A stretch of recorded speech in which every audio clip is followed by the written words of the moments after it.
Hey, Don here. Okay, back again. Ready to put that hard drive in the mom's. I've been using the AS Rock so much. I want to say AS Rock. We call it three Tita's Hot Rod PC. That's the network name I gave it. It's a AMD dual core with 2 gig of RAM and 12 megabyte dedicated video card. And yep, I'm zoomed in a little bit. It's not as bad as I thought it would be. Zooming in on myself there. I didn't break the camera. No, what I meant was I'm getting blurry. I usually don't try that because these cameras get pretty blurry when you zoom in, except for I have to see the screen here when I do this. Otherwise, you couldn't see anything. But at least they don't at 720p is what I have to. I keep saying that every time. Only thing I can stream over my network and make this all work. So let me get on the desktop for a minute. What is it? I keep seeing my cable. Well,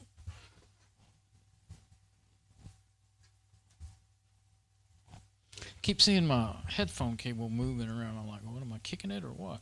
I don't want to get tangled up in it and break something, Tangled up in it.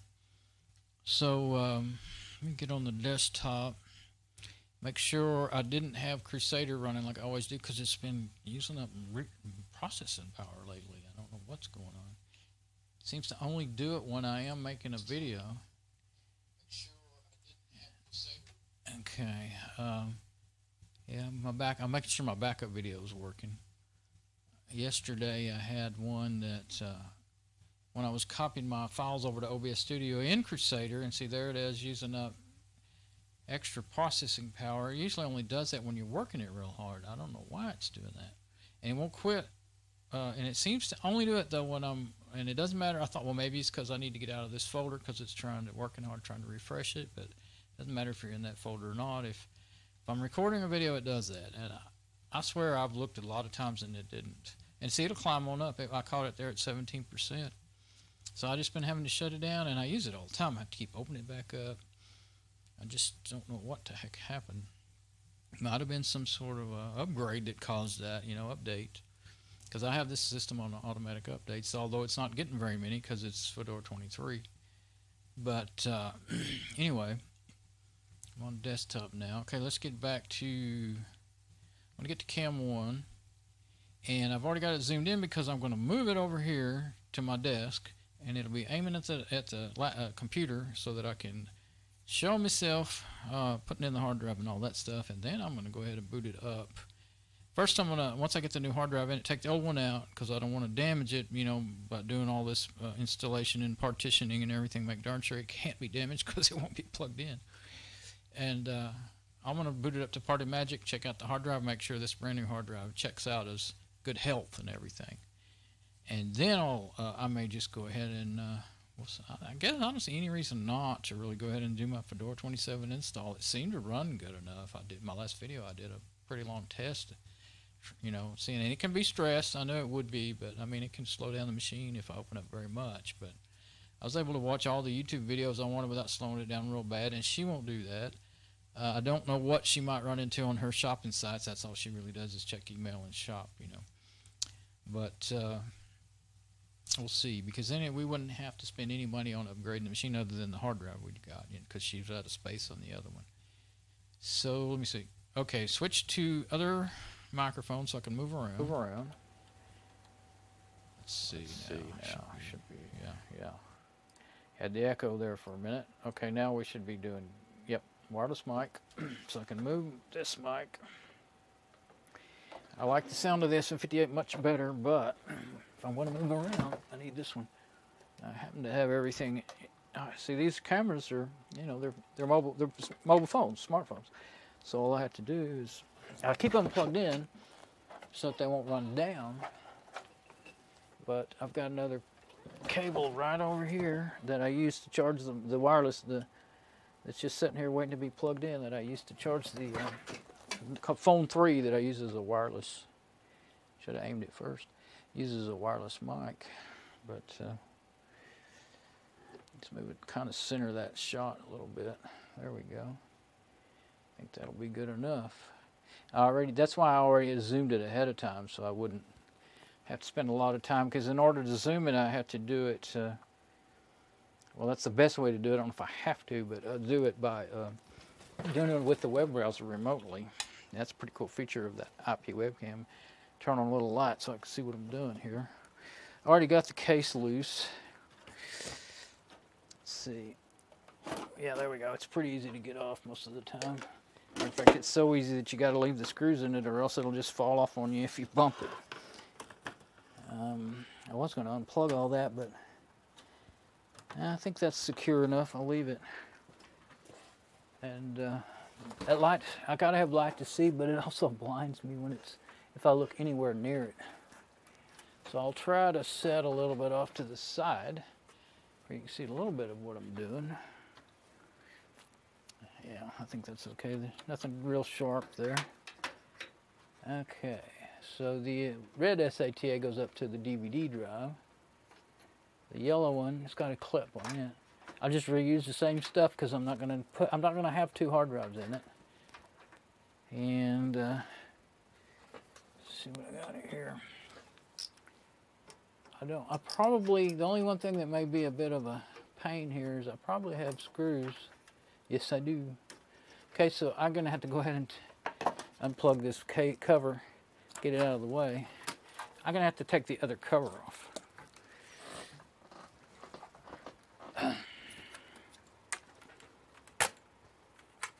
I don't like things being, I don't like stuff being to where, you know, when you carry the computer around, that it can,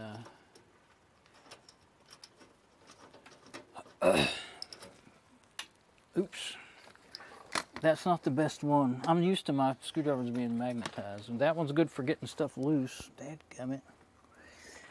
But it doesn't hold on to them. There it is. This one, I doubt that helps. You can only do that when you're aimed just right. Okay, got me something to stick these screws in over here. And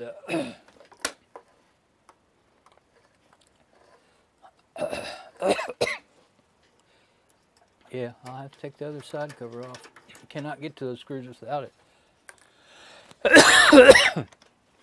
Not a big deal, it's just not what I preferred to have to do.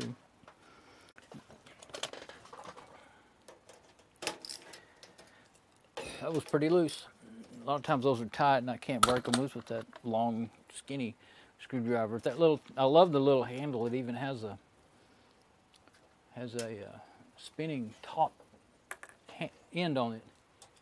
It makes it, you can put it in the palm of your hand and turn it really nicely. But it doesn't have much torque, give you much torque when you want to. This screwdriver won't go in there. Here we go. I've got also that's a Phillips head, the one I've been using. I've got a slot head of that same type, size and everything. It'll go in there.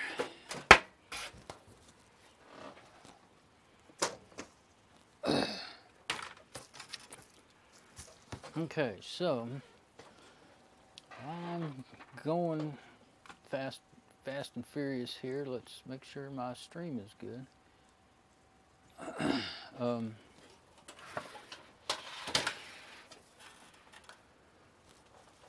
Okay, now here's where my screws are. I may be able to get to them with my, I'm still waiting on that preview to load. Yeah, and this one's not, it's got plenty of room in it. Nope, that won't work. It's got plenty of room in it, this case, but it doesn't have them, without screws, that side would rattle like crazy. I mean, you wouldn't have to bump it much at all. So this is not one that you really want to just put 2 screws on one side. Drop that one. Those are really short screws. I believe I will just go, really short, go ahead and reuse those on the new hard drive because it didn't come with any. That was one of the conditions of it being a cheaper price. It didn't come with no extra stuff. That's kind of the way they laid it out in the ad on Amazon. But there we go. Yeah, there's only couple little tabs in there holding that. There's no case for just like, you know, like the older cases, they have complete enclosures for your hard drives to slide in. There's none of that in this one. It's still a good case, but you know, as they every year by year they got a little bit more cheaper on everything. You know, saving money, 7 pennies. Okay, this is a Seagate Barracuda, 250 gigabyte. Trying to see what year it was made.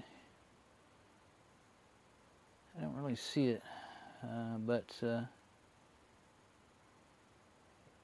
Fedora 14, that's several years ago. Actually, I was noticing when I was looking over the file system, I actually started with Fedora 13, and it,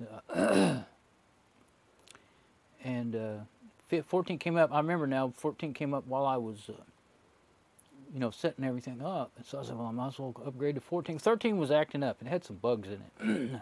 So this is ST3250318AS. That's the model number.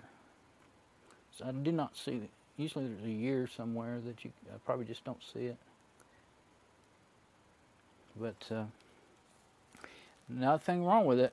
So probably I'll be able to use this on something else. Put it somewhere where it can't fall. Put it over there. Okay, and yeah, I won't be getting by without taking that. There's no way I'm gonna have to put all those screws back in it. Now I did a video on this when I first got it. Went over this hard drive. This is a Seagate. It's a 2 gigabyte. She doesn't need a. I'm sorry, 2 terabyte. She doesn't need, you know, 5 terabytes or anything like that. But she definitely I wanted her to have plenty. It was silly to buy anything smaller. So at the price, you know, point, it was silly to buy a 250 gigabyte or anything like that. So this was the best price point for size that I thought, you know. And I forgot what it was now, but it was, you know, well under $100. Probably about $69 or something like that. I don't have the price anywhere handy, but I'll probably use that box to keep that old driver in until I do something with it. This is a Seagate Barracuda. I don't think I can really show it very good other than you can just get a look at it. I guess they'd call that a green drive, Seagate would. But 2 terabyte. This is a thicker one. That one there, you know what? That might fit in a laptop. That's so much thinner. The original one, the older one, that it came with the kit when I bought the kit. Built that out of a Tiger Direct kit. I can't find this place in the. I'm looking at my preview, but got a lot of delay there. You can't see that maybe. Okay, can you tell? I don't know if I could hold them right. Anyway, this one's way thinner by about 1/4 of an inch. That just might fit in a laptop. I don't know. I haven't opened up a laptop in a long time, but this is a regular thick, you know, regular size desktop hard drive. So, which is great, fine and dandy. That's what this is. This is a Barracuda ST2000. Can't count the zeros. Yeah, ST2000DMOO or 00. ST2000DM006. I can't do all that Zulu junk. It would do good to remember to say 0 instead of O, because it's hard to understand that. And this says 2018, DOM, 22 January 2018. DOM, date of manufacture, I guess. Okay, so that's what's going to go in it, and this will be its new one and only hard drive. I wish I knew which rack I had that in. It doesn't really matter a lot, but there's not a lot of difference, and I think I like that spot. think that might be one down from where it was, but well, let's go one higher because there's no fan in the front, but there's, yeah, let's leave it there because it'll be more in the airflow of the incoming air. There's not a fan back there. Stick my finger in there and get it cut. Could put one there, but I don't have one in there. Now, line some screws up somewhere. Yeah, right there. Oh, no. Got to line it up until you get enough screws lined up that you can put, you know, all 4 of them in there. Let's put these case screws back in my little holder until I'm ready for them. Actually, I better just get 2 because I got to be spinning this case around and everything. Okay. Yeah, those are some of the shortest screws. I mean, they're fine for this. This is really thin sheet metal that this rack is made out of. Okay, this bay. Leave them loose a little bit so that I can move around what little bit it might need to be to. Whoa! Those little legs pop off the table there and it wants to fall. Okay, now. Yeah, no, this is redundant, but boy, this room swallows up screws when you drop them. And this carpet and all the junk in here, the bed and everything else. Stuff. I'm surprised I've dropped a screw 3 times already today, and I haven't lost one yet. So I'm trying to be careful and not drop any more. There we go. You definitely don't want to over tighten them, but this won't over tighten. So I'm going to give it just a little torque on the old ratchet screwdriver. Just enough to make sure they don't rattle loose. I mean, this thing's probably never going to be riding in a car or anything, but you never know. Maybe if you just took one trip in a vehicle, those screws could just rattle right out of there. It should just stay. You don't know what you're going to end up doing, you know. I mean, when I get computers, they use computers from my friend. They've been all over the place, you know, except different owners and different everything. Okay, let's see. Yeah, without the extra light and the magnifying glass, I couldn't see to plug that stuff in. There we go. Now, where's the... Oh, they're right next to each other. Yeah. They got a little L in them that tells you which way they got to go. Make sure you watch that. There we go. I like the extra little clip that some of these have so that they don't fall out. This red one, it just wants to fall out of that slot. So it's a good thing it's a desktop that never gets moved much, because that one is just as loose as a goose. And this only has 2 SATA things in it too, 2 SATA connectors. Now here's the video card. I keep trying to remember exactly what it is. It's PCIe 512 megabytes. That's what I thought it was. It's a GeForce 2010 512 megabyte DDR3 memory in it. You know, that's what makes the difference. That's why that thing can play YouTube videos even though it's just a dual core. But it is the fastest, I believe it's the fastest dual core that AMD made at the time. And it's only got 1 memory slot populated, but it's 2 gig of memory. So, you know, I could put another 2 gig in there, or I could put 2 4 gigs and have 8 gig in there even with that processor, as long as it's DDR2. But I have another motherboard. That's my whole thing I was debating about. I think I forgot to do anything about my preview. Let's see if I see it trying to load. Let me go reload it and see if I'm still working over there. See, I have another motherboard that would take anything from a dual core to an 8-core AMD FX, and it's got 4 memory slots, but 2 of them are for DDR2 and 2 of them for DDR3. So I got a lot of options. I could upgrade it without spending a whole lot. But I was looking at them, and the prices started going. They went down, and then they're going back up again because they're less common. I got a lot of options. You know, that hardware is less common because it's getting to that age. You know, but it's still popular enough that it went back up. So Something all over that. Okay. I believe that's all we need there. Get that cover back on there.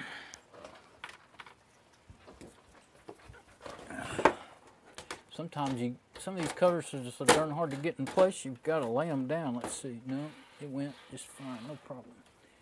Okay. 2 screws fell out, and 2 screws is what I need.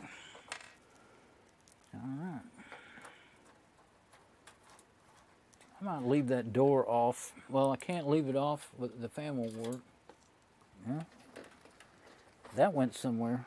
Hit my foot.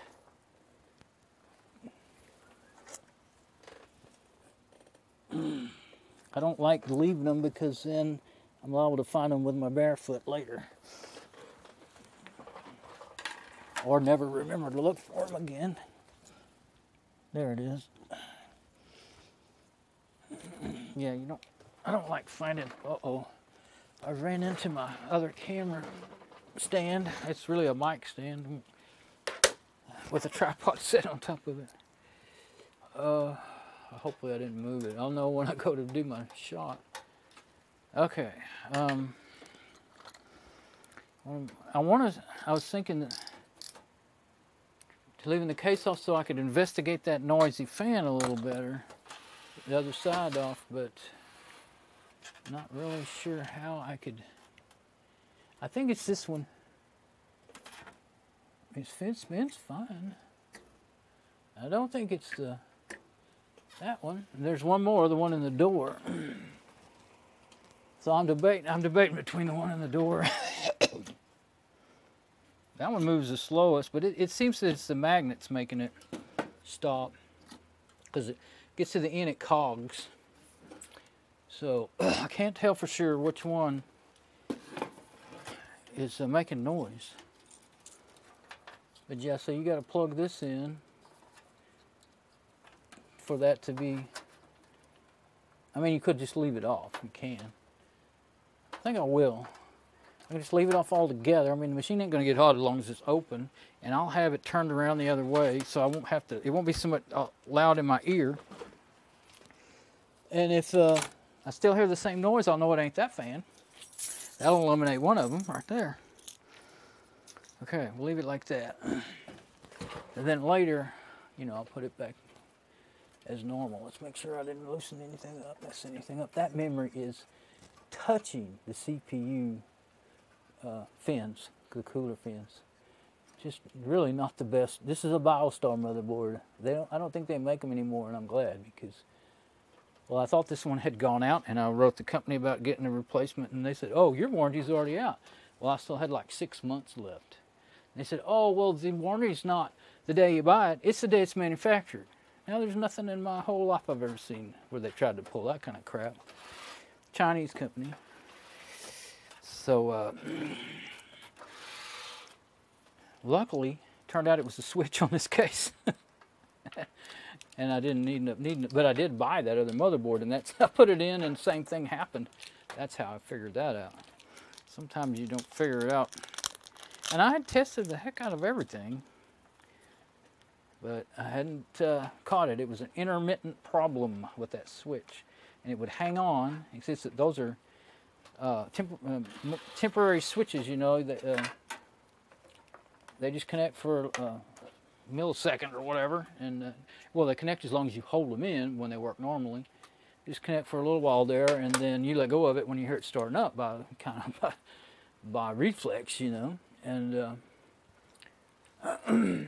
but it was hanging in the on position. The internals of the switch was, and so the machine would shut itself down, probably out of self-protection mode, and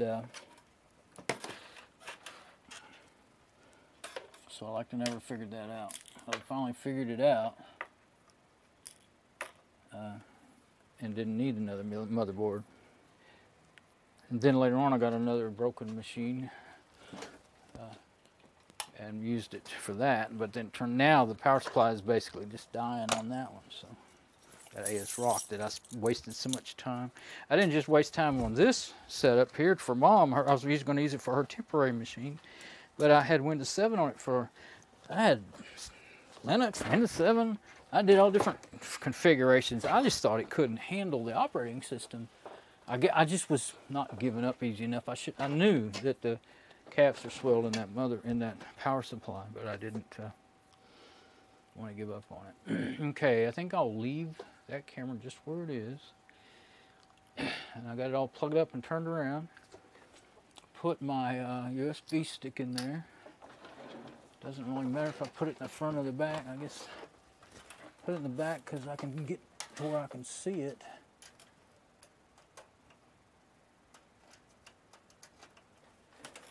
I'm gonna leave it kind of crooked so I can see it better.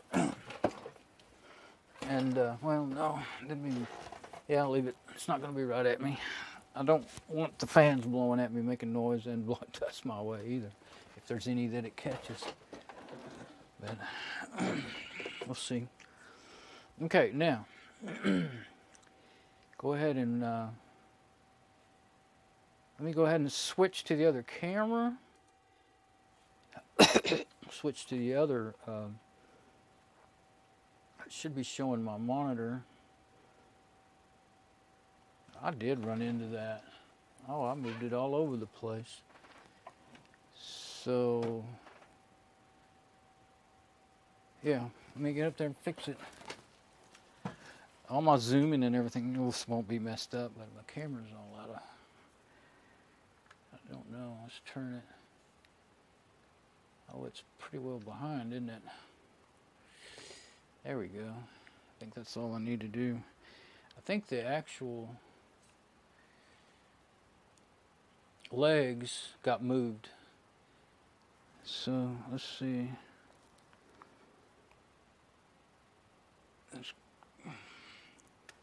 Can't go any further hardly with the. Can't move it around much as far as the legs and everything go. Man, it's really behind. Even though I rebooted them and everything. I rebooted them, but I didn't rest them. I'm gonna, no, that'll, let's see, I'll reboot the, I need to raise it a little bit. I was gonna say I'll reboot the phone, but then I'll have to redo everything. It may be worth it though. I might as well. It is seriously delayed. That's a pain, but I think that'll help. So I'm going to get out of the camera app and reboot it. So let me get on my desktop. I think I keep forgetting. I kept forgetting to stop that play over there on the laptop that is wearing it out. The preview play. Now what I'll have to do, I guess you get the privilege of seeing what it is I have to do to set these up. And get it booted back. I rebooted it now. I should be able to log back in or open up that app again. That's not done rebooting yet. But tried to have it all to where it was fairly painless to transition, but oh no, things got to act up. That's the wonderful thing about technology, isn't it? Yeah, when I used to do sound and run cameras and stuff, you know, they always talk about how wonderful digital stuff is over analog. But I tell you what, it was a heck of a lot more dependable. Now, when it didn't work, you might have to be pretty smart to figure out how to get it to work again. And you had to learn about, like, I had a Sony BVP3 studio camera, TV camera, that I bought for $350. I got it at an auction. It was a $10,000 camera. It was in the early 90s when it was brand new. Well, I got it in the very late 90s and got it for that. And that was cool. It was 750 lines of resolution, which was fantastic. Even at that time was good. It was just before, you know, digital really became the thing. And of course, affordable. Digital was pretty much, well, it was a big deal in professional gear, but for regular people like me, even though that was a professional camera, I would have never been able to buy, I never was able to buy Okay, that's the one I want. So see now, I should be aimed pretty good, so I can. Am I on the desktop like I thought? Yep. So I can zoom in until I get it to just fill the screen. And then, oh, I did pretty good. Well, I was looking at it, but so yeah, that's just fine. Okay, and for some reason, the quality always stops at 99%. And I guess I always shoot that. I don't guess it makes any difference, but I mean, visible difference. Now let's see if I can change the exposure a little bit and make it a little bit better. If you go too far, it just gets too dark. I'll leave it there, I think. I don't know. It gets more blurry, actually. Or it shows up to be more blurry. Okay, now the other one, I went ahead and put shortcuts up there so I could get to them quick. Yeah, so that's still just like it was zoomed in over there now. If it's, I'm not going to reboot it because I may not even use it again. And while I'm here, I'll just go to my live dashboard and make sure my stream's good. Make sure everything looks good. Okay, now, what's that? Oh, that's just because I reopened the browser. I have two home pages I use. So, now we're ready to actually go to that camera because I'm going to boot that machine up. Okay. Before I take off, I'm going to go ahead and switch to my SM58 mic because I like it better. And hopefully I'll remember to switch back if I need to move around again. Okay, yeah, there we go. Okay, now let me flip my KVM switch.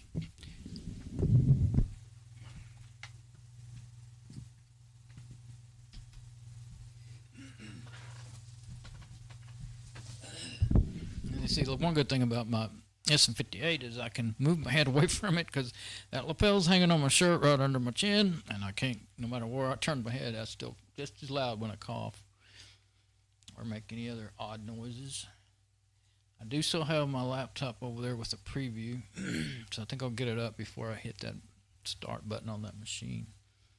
Oh, I've got the wrong card in there. I want to use Party Magic.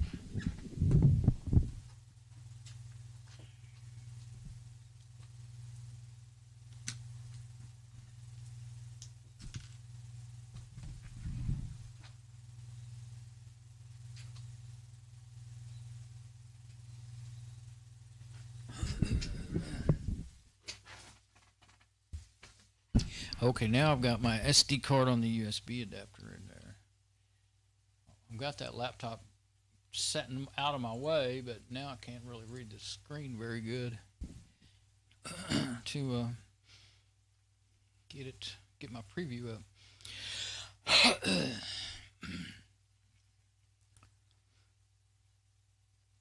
Now then, we should be seeing what I just did if I've got everything set up right. I definitely don't want to go. Definitely want to keep going and going and be on the wrong scene. Okay, I think I'm good. Now, start up.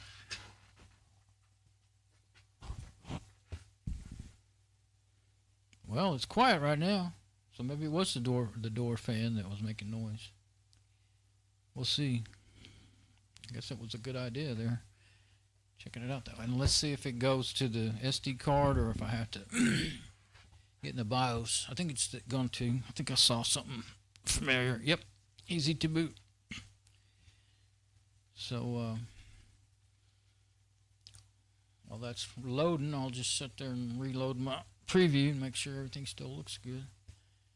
I always say that because, you know, when you stop talking abruptly, which I do all the time because my mind switches gears automatically without me realizing it. So if I don't say what I'm doing, then you'll be left hanging there.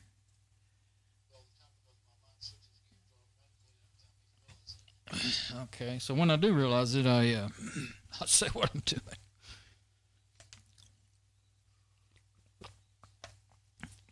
I don't put that camera over there on the right side of the desk very often. It's actually not a bad spot for some things. to try to remember that. And I don't think I've ever tried having it. I zoomed it for the showing that computer from sitting on the right of me, and then I just thought, what if I leave it zoomed? Because I was thinking I was going to have to do it again. Worked out just fine. I fit in the shot just fine. I just had to, aim it up and down differently. But all right, now we're going to go to Linux. And well, yesterday I tried for a long time. I spent a couple hours, I think, trying to get either Debian or Fedora to the new one, Fedora 27 or Debian 9 to boot on this thing, and it just I even went to the trouble to do the defrag. Basically, they call it make files contiguous, but I did the defrag on it and everything. It didn't. It said it was already contiguous. So, but Party Magic was already on there before, and it runs fine. So Party Magic 2013, and that's what I want. I want to just go ahead and it asks those questions, and then you don't have to answer them in this case anyway. Maybe you might at other times. All right, I'm going to go ahead and do 64-bit,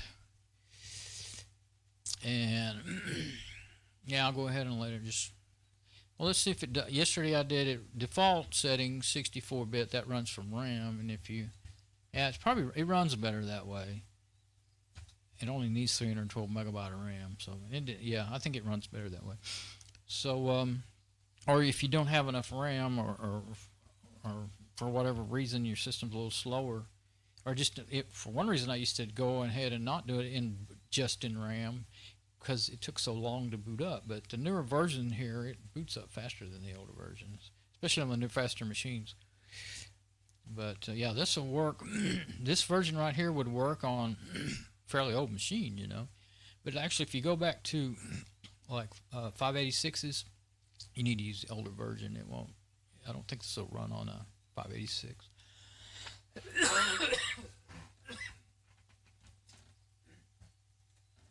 Or it may be 486, but it won't run on. Yeah, I think it's 486 because the version before this one is the 486 version that I have on there. And they made different versions for different machine architectures for some reason. And I guess that was the easiest way to do it instead of trying to pack it all into one. Well, it makes it not so big of a download. But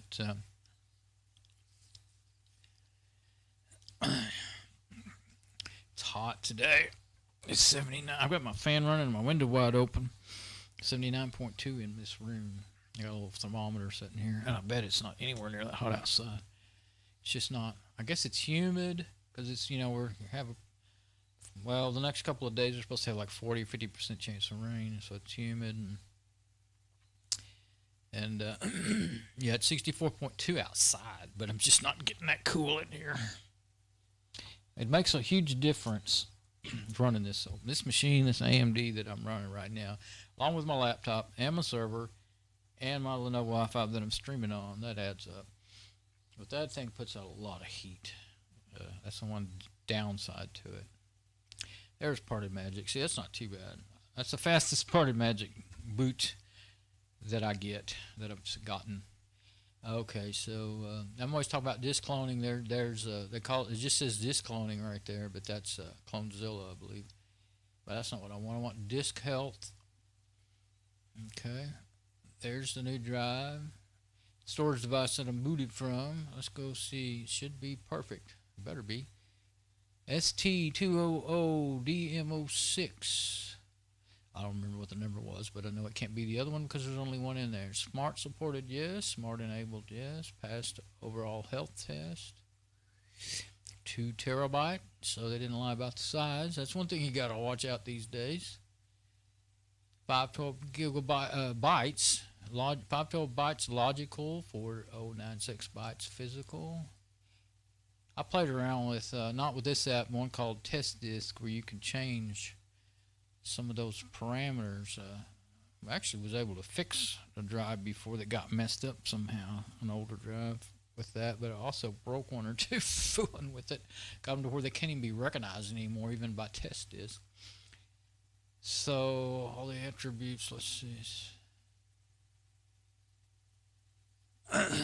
Yeah, I don't know every little in and out of all this sort of stuff, but I know enough to kind of help myself out a little bit. What? Raw read error rate. Oh, failed, never. I think that's because there's no, it's not, hasn't ever been formatted. It said pre-failure, and that's what you usually see on old drives with a bunch of red errors. Old age. I think it's doing that. It's false. I'm sure it's false because everything says in that row, never, never, never. That's because there's no data on it. It's never been formatted. Or at least it shouldn't have been. I'll try to access it. If it's been formatted, then this new drive isn't new. And I guess I would send it back then. That'd be terrible. Let's make sure my audio's working over there and everything. Okay, let's see. But all the self-test, no errors, offline data, collection status. Activity was never started. Yeah, okay, let's see. Smart capabilities. Okay, so error log, yeah, no errors. Self-test. Not testing on that stuff. Perform tests. So I'm not going to go run those tests because everything looks good except for that where I, like I said, smart attributes data structure revision number 10, but there's no data on it. It's just, no reallocated sector count, never, and all that stuff. So can't seek any data because it's seek error rate. Can't do that because it doesn't have any data. So you can't. Yeah, you can't do that. You can't use this application on an SD card. It will. I think it will work on a USB. Well, no, it may not work on a USB device. I think maybe on some it will and some it won't. But then the DVD is not going to show anything because it's empty. Okay. Now, partition editor. First, let's just click no. Let's don't mount it. If you open it up with a file manager, then you'll mount it, and you don't want it mounted. Yeah, unallocated. So there you go. There's no data on it, just like I expected.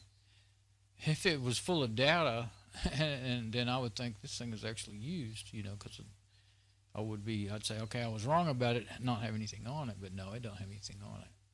Unallocated, 1.82 terabyte. You don't get 2 terabytes, of course. I think that it ought to be illegal all over the world to lie that much. When I bought that 5 terabyte hard drive, I got 4.5 terabytes is what I got. That's a heck of a fudge. Why did all the countries allow the manufacturers and the sellers to lie that much about a product? I saw my head pop up in the preview over there. Every time I move my hand around, oh yeah, I was getting my drink. Of course, first thing I noticed is I used to be a cabinet maker, and I watched this. I watched 3/4 inch plywood shrink and shrink and shrink till it's dang near 5/8 inch, and so on with all the wood and the 2x4s and everything else.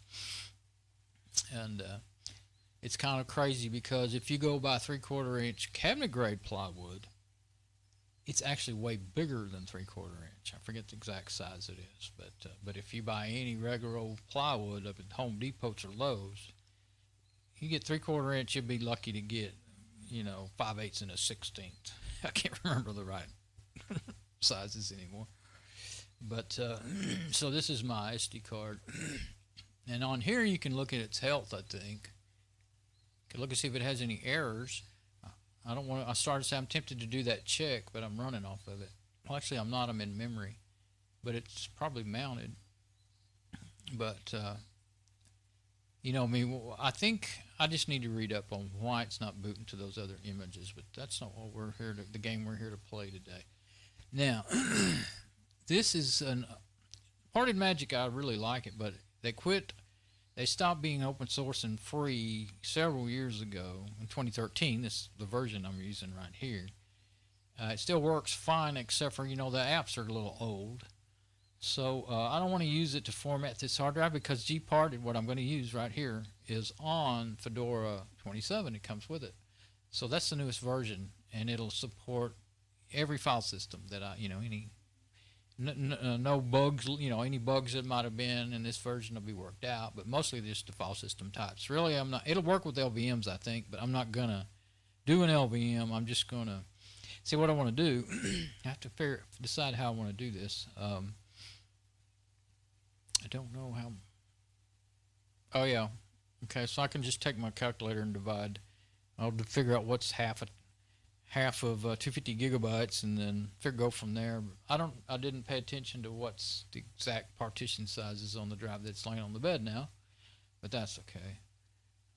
Go to log out here, and we're gonna get out of this, and I'm gonna shut you down. Turn off computer. Didn't say shut down, it said turn off computer. So, I heard that fan.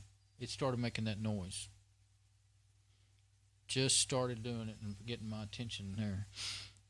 So it's not the side fan. Oh, I'm going to have to get over there and reach that.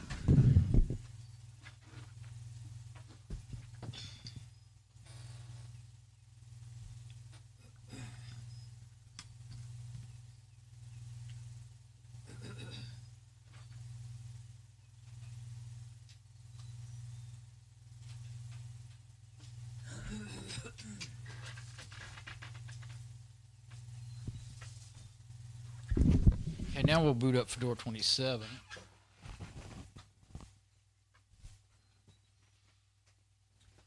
If that fan's going to be making noise, then I wonder if I should put the door on there to just help keep that thing cooler now.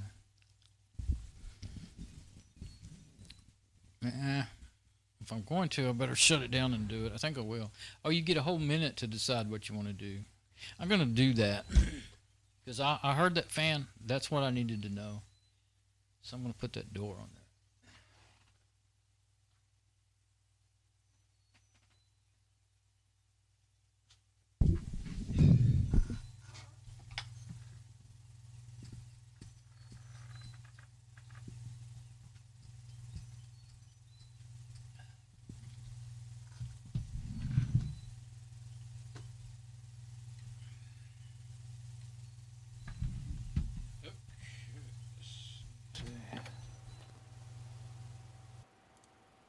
Okay, it should be back back on the wireless mic, and get a view there of what I'm going to do. I'm going to turn on the big light this time. I'm not trying to show the inside of it, so I think I am going to have to unplug everything though, so I can turn it around safely. Guess I'll go ahead and pull that USB stick out and just take everything loose. It's not like it's hard to do.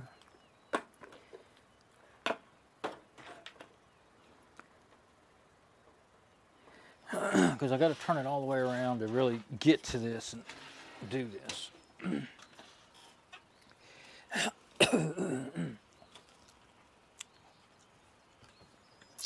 Okay, plug you in. Well, I just scratched that out of the old work table, but I guess it's got enough scratches on it already. There we go. That's an adapter. It's a Molex adapter down to the little bitty fan header, and it'll come out just as so easy. You got to really be careful with it. Okay, yeah, so it is. Well, it could be this one or this one, but sometimes it does. It quits doing it, and then start doing it again. So, yeah, that'll be a big deal.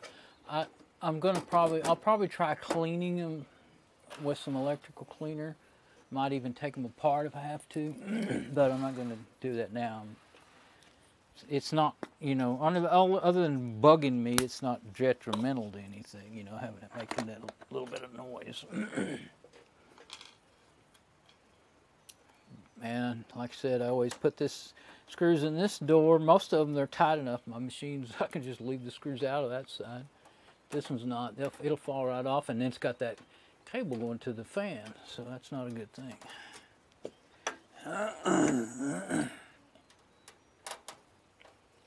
So, get it, I don't want them tight. Matter of fact, that'll do.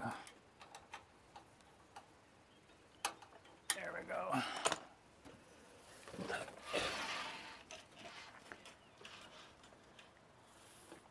It's a handy little rolling workbench table thingy. It's the kind like they always had in schools. Kind where they rock, they never stand up straight and they rock back and forth. There's nothing bad about it.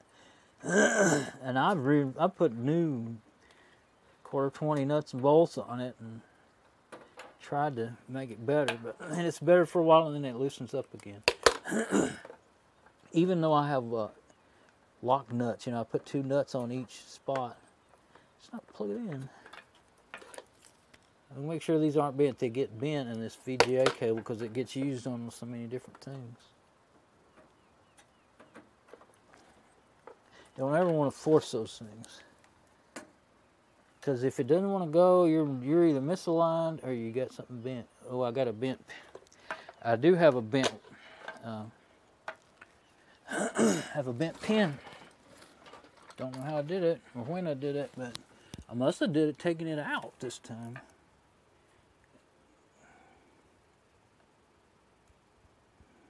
There we go.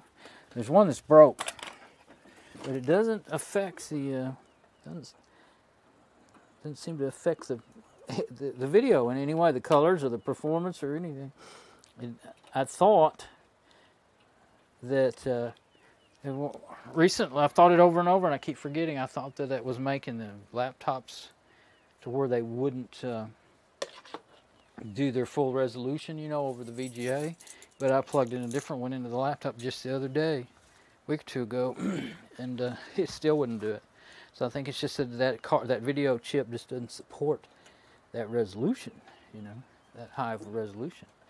And it does work on hard. Putting that analog VGA video out really makes them work hard. So I don't even use it much anymore.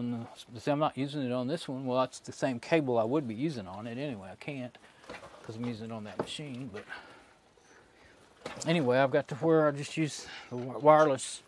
Now that I have it available here, we got it to use the computer in the living room and had it in there for a couple of years, and then it got to where it wasn't powerful enough, just like I'm talking about here. It can't run Fedora.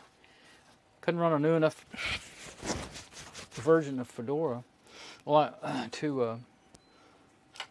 couldn't keep up playing videos and everything, especially on. It couldn't do it on Amazon Prime website, and so I ended up buying a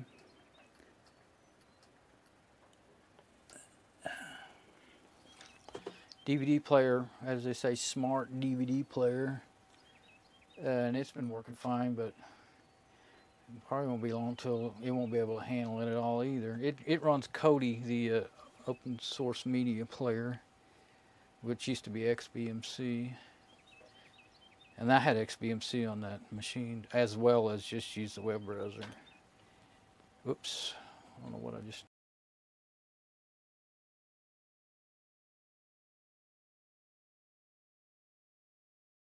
I hit the, I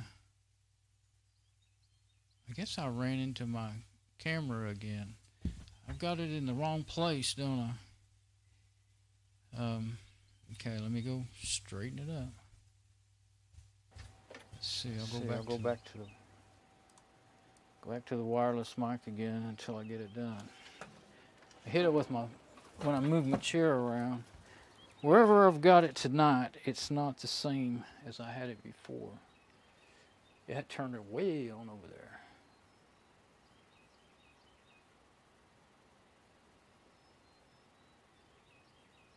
There we go. And the zoom's all right and everything, and the lighting and all that. Okay. I'm just bumping into it with it's these chairs on the wheels. I can see the wheels on the chair. They can spin, you know, they spin around. Well, they're wore out and they won't. It just spin. You have to fight it to move it, and they're leaning over so bad they don't spin right. So it's making the wheels, the base turn in a way that will hit the leg, one of the legs on that mic stand. But yesterday I didn't do that. I guess I had it turn just a little different. But it's straight as I can get it there on the top, and that's I'm not going to move it because of that. Okay, so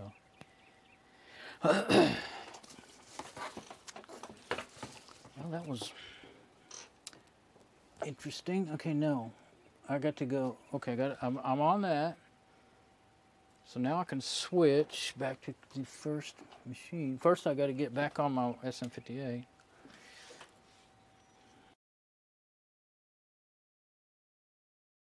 Okay. SM58. Okay, now I will do a preview again. I think I still have it playing. No, I didn't. Okay. Reload it, though. I hate that I always have to reload it now to get to where I'm at, or else it'll be way, way behind and I won't be seeing what it's actually doing. Okay, now.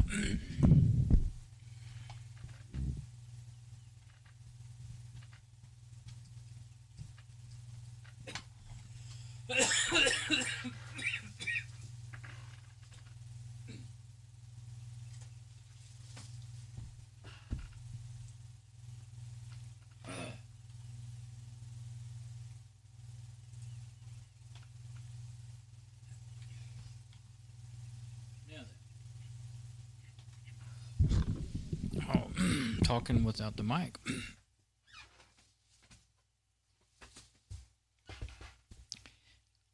I'm gonna boot it up. Okay, that should be Fedora 27 with my desktop. There we go.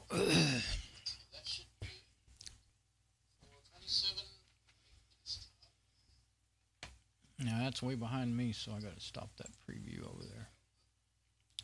Okay, I just want to know it's working. Now I went ahead and used the keyboard to catch it there and pause it, and I just moved it up to the top because that's what I want to boot. Okay, now I was thinking about something here during all this. The partitioner in the Fedora installer is pretty good. Now, it didn't used to work very well, so I always used gparted, and I think it's a bit easy. It was also really complicated to understand what you were doing with it compared to using gparted. I think it's pretty easy to understand now. I don't know if I want to look in there or not. See, what I could do is use it to do all my partitioning, and I could just say I want 3 partitions, I think. Since I have two terabytes as opposed to 250 gigabytes, I got way plenty of space, so I could divide it up in 3 main partitions, that there'll be other smaller partitions in each one too. But I might even be able to just say, what I want is, here's that error thing again, but it booted up last time just fine. Permission denied. Oh, it may be some certain area of that SD card it's trying to read and it can't read it or something. Because that is talking about the SD card, that SR1. So anyway, a third of it can be this new operating system. Another third will be the old Fedora 14, and then I think I would go to the last partition to be my backup partition for both of them to back up to, and that would be probably make it ext4. I imagine I built a system like that before for somebody else, but it was Windows and Linux dual boot, and I used the backup partition as NTFS so that Windows could write to it, because Windows can't write to anything but Windows type of file systems. Now this time it hasn't logged in automatically yet. Some of them will do that, and it's kind of crazy because sometimes, like once in a while, they'll do right the first one time, and then the next time it won't log in until you click log in. But some of them, these live systems, if you click log in like that, if you don't wait and let it do it on its own, it'll actually cause it to jack up and not work right. So I'm going to wait a little bit. Did it before yesterday, I think, unless I just clicked on it without thinking while I was talking. I got my glasses dirty doing all this, so I'm gonna clean them while I'm gonna wait a minute and clean them. It certainly looks like it's not gonna do it. It also hasn't fit the monitor just right yet. All of the words aren't on there on the top left. That's not unusual, and it'll probably straighten out once it boots up. Let's see. I don't know if I got any good space left on this paper towel or not. If you try to use space that's been used already, you'll just smudge them up even worse. I got hot and I kind of started sweating, so I need to use one side to clean the nose pieces and the other side to clean the glass itself. Yeah, I don't think you can even buy glasses anymore. These are just magnifying glasses. They're not prescription. But the last time I went to look, I didn't find any that had glass. And I mean, there's a plus and minus there. If you're going to go outside and work in these, you don't really want glass. Because I got one pair that, I mean, I've always known, I've never had it happen to me, but I've always known how dangerous they can be. Because this is not expensive glass. It's not shatter resistant, much less shatter proof. And if you break those, you know, if you're working with something, a drill bit, or, you know, I mean, you're sawing, you're doing anything where something hits it and it shatters it, all that glass is going in your eye. And I used to wear that pair that was cracked because I didn't want to wear them in the house, you know. I didn't want to look at that crack. And when I was working, I didn't kind of notice it too much. And then it hit me one day. I'm doing all this work with power tools, and I'm wearing the most dangerous pair I got. And I started looking, and I found some safety glasses that are full magnifiers. First, I bought some that were Ben Franklin specs. You know, what do you call that? Bifocals. And yeah, no, that's not going to log in, is it? Let's click on it. Okay, and I couldn't use them. They would just drove me nuts. Made me feel like I was going to throw up. Trying to look through those things. So I later, actually, it was a year or so later before I ever saw any. I kept looking on and off, and I found some that are, you know, safety glasses with a good rating and review and all that are full magnifiers, and they're great. But I don't. Well, actually, I usually wear 1.25 magnify, and they were 1.5. They didn't have 1.25. They're all right for working and everything. They actually make me be able to see stuff, physical things better. But looking at the computer, they're not very good. They're not good. They're too much, and also they're not super comfortable. They kind of squeeze my head and everything. But so this is an old pair that's actually better than I bought a set of two that were. I didn't know they were going to be little bitty narrow ones. And then the little nose pieces kept falling off, and I ended up losing one off of each. I glued one back on and lost it again, completely lost it. And then the next one, started wearing the other pair, and I lost one off of it. I guess I could make one good pair by, you know, taking one off of each one, but super glue doesn't hold them on there. So yeah, it fits the screen now. Okay, so anyway, glasses story. That's enough of that. All right, G-parted. Let's look at that first. Let's look at our hard drive. Oh, and now that I'm actually in, now here's what I had planned all along, and I almost completely forgot. Now that I'm actually in, you know, the live operating system, I think this machine can probably handle running TeamViewer Portable, and I've got it on this little SD card. So let me pop it back in there. Now that I'm actually booted to the USB stick, I'll put it in there and I can get it off of there.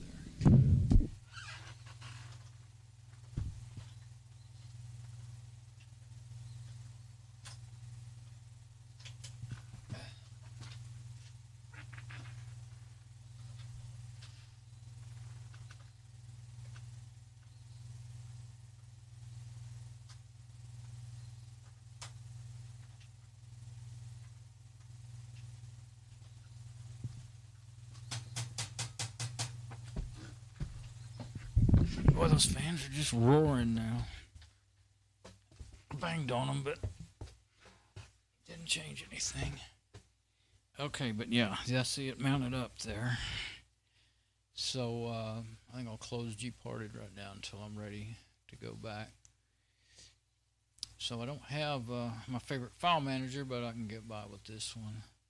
I have a folder with Don's files in it. Downloads, I believe it is. Let's see.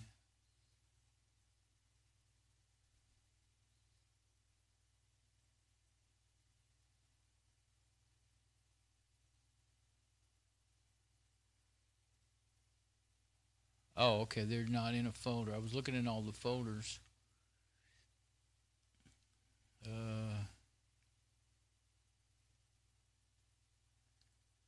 I'm not good at looking at that view. Maybe if I change the view, I'll be able to. List views, what I can read. Okay. Left to right and top to bottom. That's how I read. Easy to boot. Thought I had it on here. Oh, I think it is in a folder. VNC Remote Desktop, VNC Team Viewer. There it is. Oh, yeah, older and 12. 12 is the newest one still. And you can. I've got the installer for RPM for Fedora. I've got the Deb installer, which actually won't work on 64-bit, I found out. And then I've got the tar XZ. And why do I have two 12 installers? I don't know. One of them's probably newer. It's got a bigger number on it. But let's see. I think I have a screenshot here that tells me something that I need to know how to run it in portable mode. Team viewer.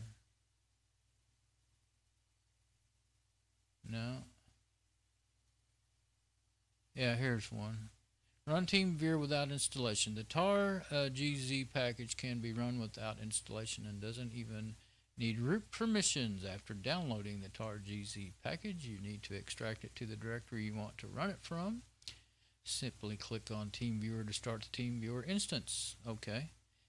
The tar GZ package works if the library's Team Viewer depends on or installed, on which is often the case. You can identify missing libraries by running the command as an administrator. TV setup, check lib. So I might need that. Put that in a different. Okay, so now depending on which file manager this is, extra pane. Yeah, this one. Which one is this? This makes KJ, CAJA. You can do that. You can have another folder that way. Now, I'm not going to try to put it, normally I'd put it in home directory, but I might not even have permission to do that, so I think I'll just try running it in the downloads. But I'm going to make a folder here for it. Whoops. Where is it? Go ahead and just make it. Copy that and then put what I want of it in there. Now I can just right click in there. Oops, properties, no. Oh, you got to get off the files. You can't get off the files in that view that I like so much. Well, we'll have to go to icon view then. I just realized we're in icon view over here. What about over here? Icon view. Maybe that'll give me, yeah, just enough room. Create a folder, and I'll get rid of all the extra junk. Oh, that's i386. Well, that should, I don't know. We'll see if it runs. It may not run. I could try installing the, is there another one? No. I don't know if that's going to run in this. I bet I ran it in a 32-bit system. Well, I've got the other two that I can try actually installing if I have to. Let's just go ahead and see if it'll run. I'm going to go ahead and get rid of all the dots in that folder. I don't want things getting thrown off, though. Why don't I take I just need enough to tell me what it is. TeamViewer 12. There.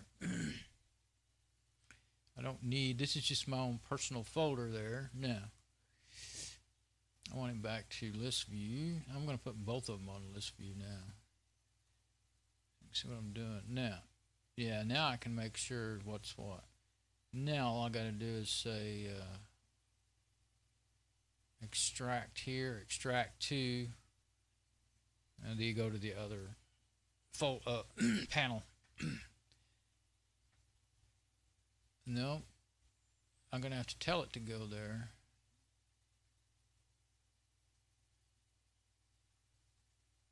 I'll put modified on the top so I can find it. There we go.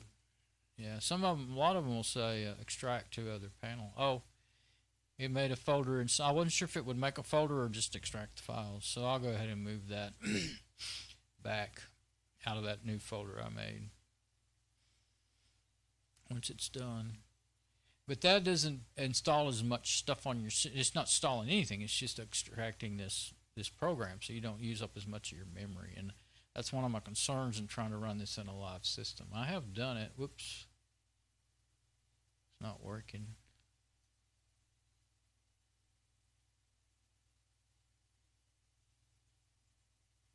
Cannot libuser team viewer, so cannot create symlink. Not permitted. I don't think it's going to run then. I could try it, but I guess there's no harm in trying it. Now then, move to trash. No, move to other pane. Yeah, that's what I was hoping to get out of that. So. Now, TeamViewer 12, I want to delete that. I don't need it anymore. I went back to the other view for some crazy reason. I don't know why I did that. Okay.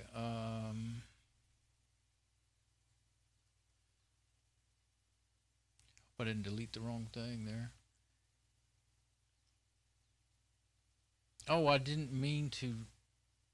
Well, I think I might have done it right. Okay. It should be in downloads, not not on my stick. It won't run from that stick. Matter of fact, that's probably why I got the error. So let's just do it again. I'll find that and delete it in a minute. That's probably why. Operation wasn't. I've done this before. Same mistake. Okay, I want it to go to downloads. Now this time I'll just say. I guess I'll still have to go pick downloads, but yeah, downloads on this live system. That's probably why I got the error. Let's see, yep, I think so. Now let's get out of that. Where is that TeamViewer folder? I must have put it somewhere else, like in there. Nope. I'm not sure what I did with it. That extra. Oh, there it is. Yeah, that's the one I just. It's right there. Careful, I'll delete something I want to keep. Okay, now I can take that out of there. If it, well, let's see if it runs first. Okay, that downloads and this downloads. Now,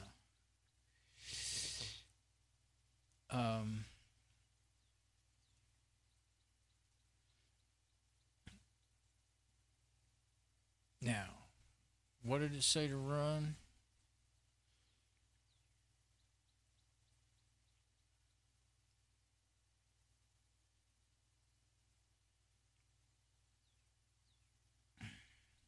TeamViewer. Okay, just TeamViewer. That's what we want to run. Okay.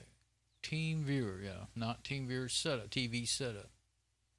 Now, you could do it in the terminal, and it'll tell you what errors you had, or you could say, right click and say run, or you can't do that in this app anyway. So, I wonder if I can open terminal. Yeah, open terminal, but it probably won't open it here. Let's see where it opens it. No, it didn't. It just went to live viewer, but I can say that should be okay. I can do that probably. No such, no, I did it wrong. So I'll have to know the whole address. It's home live user or something. Live user local host. I might have just.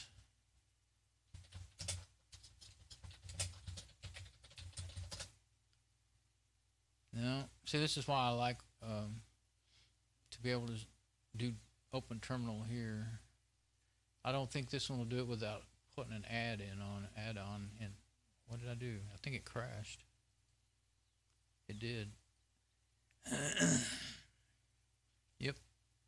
No, I don't want to report it. I just want to go back to working. Let's see if what this one is. I think it's say Kaja. Okay. I don't think it'll help. Don't think we have an open terminal here.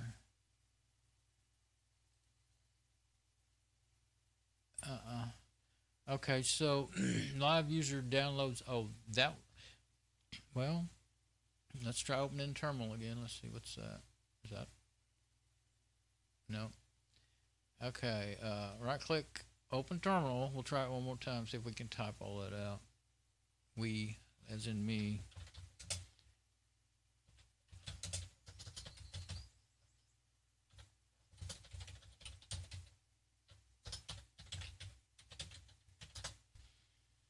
I think I made it. Yep, I did. Okay. Now then, ./TeamViewer. Now let's see if it'll run. Support that, yes. No value set using default. Starter, checking setup. Script, home, live user, TV and Wine. It starts up Wine, the Windows emulator.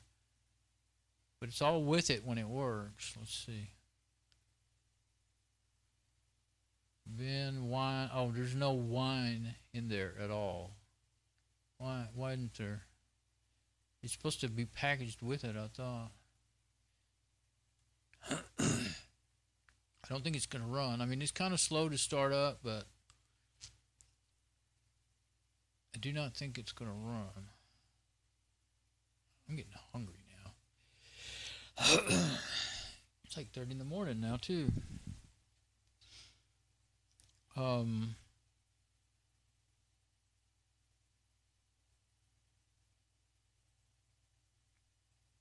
I closed my browser altogether. I was thinking I want to check my stream. Okay, I'll kind of look at that after it gets opened up. I don't think it's going to run, so I may as well, when you close that, it would stop it from trying to run. Now, since this is live, I want to delete that to not use up memory for something I'm not even going to be able to use. Now, what I'm going to do is try to install the regular version. Because the one thing about that, installing it with the RPM, it will bring in the dependencies that are needed.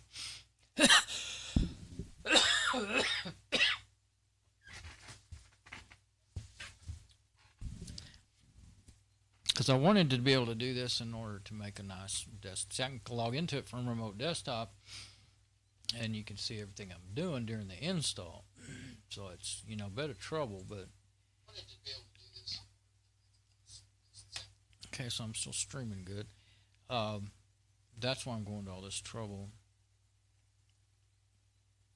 TeamViewer. That's weird. It remembers that folder was set to list view, but it won't do all of them. It should just, whatever you set it to, it should just stay that way for all of them. This is the weirdest program. Okay.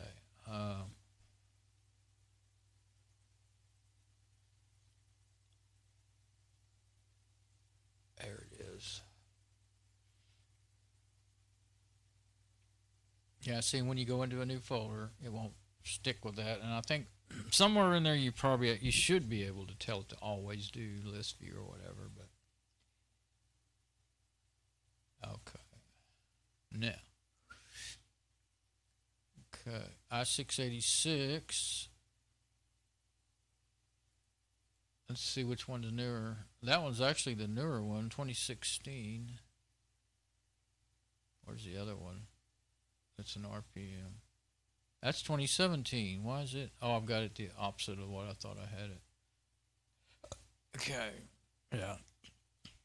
That's 2017 and 12. They're both 12, but 76279.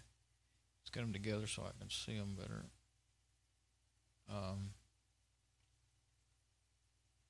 Yeah, and 71510. So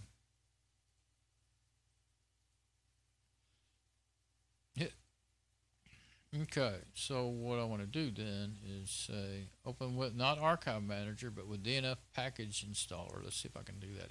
Probably in this live system, I can't even do that. So, and I've gone to tried a lot of different things. That just opened it up. I could go in here with the, the Dragora of DNF Package Manager. That's right, it won't do it. you have to have a apper. Oh wait, it's checking. Oh, it's checking for updates. I had the other day I did all this. I had to end up installing Apper and some other, I think I had to install a Yum DNF plugin and stuff, and I finally got what I wanted. I wanted to install from an RPM. I did finally get it working, and I don't remember all the details. Oh, I was trying to install that Epson fax driver and software. That's what it was, from my mom's printer. I went around and around and around, and I did finally get it. And I spent hours and hours figuring it out.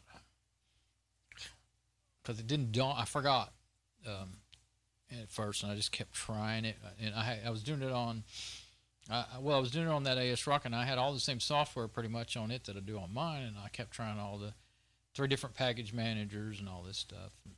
Never did work. Now it's checking for updates, but you can't actually stop that. So, and I suppose it'll go ahead and do it since it's in live mode. Usually that's how Fedora does it. It won't ask you for the root password in live mode. But I don't want to run the updates. There's probably several of them. I just wanted to try, and something popped up. I don't know if it's because of me moving the mouse around or what, but it popped up and went away.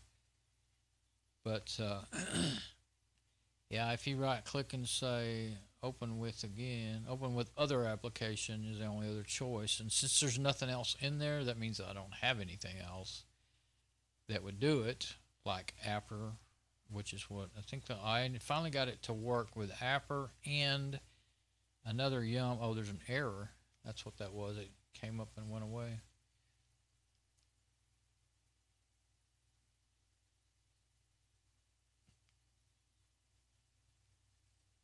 Something's all kinds of errors in there. I don't think you could do updates in the live system. You could do it in some of the older ones, and you can install stuff.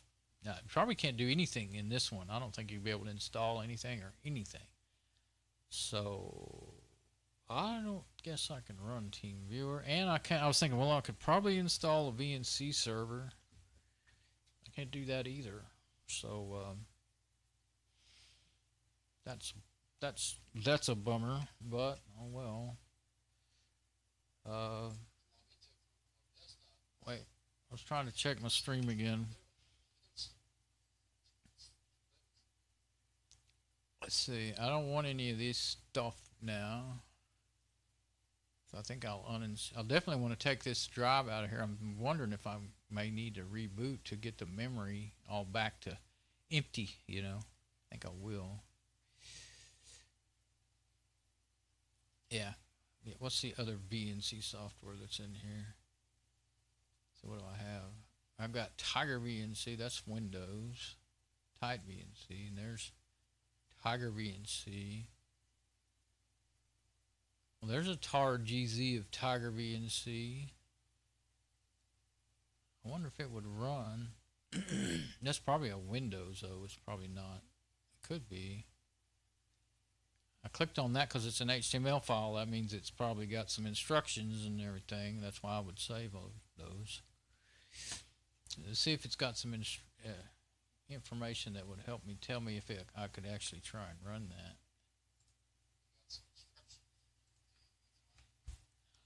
that. Pre-built packages for Red Hat. Okay. Yeah. 1.7.0 x86-64. So that is what that is. Yep. So do an extra pane again, and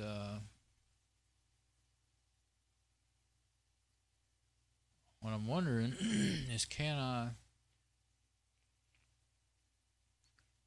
release notes? I don't know if I want release notes. Oh, it's not working because that's a saved page. Oh, there we go. Let's see.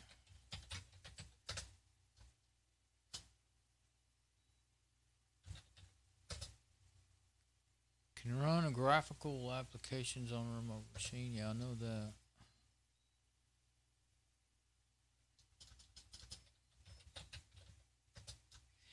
I'm looking for install. I was looking for portable.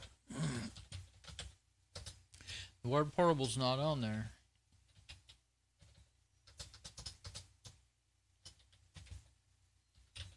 Making sure I'm not misspelling install.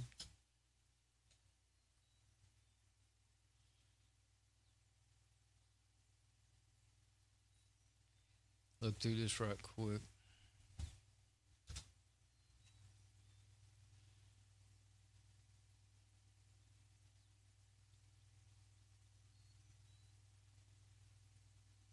Requires Perl. Probably don't have Perl on here.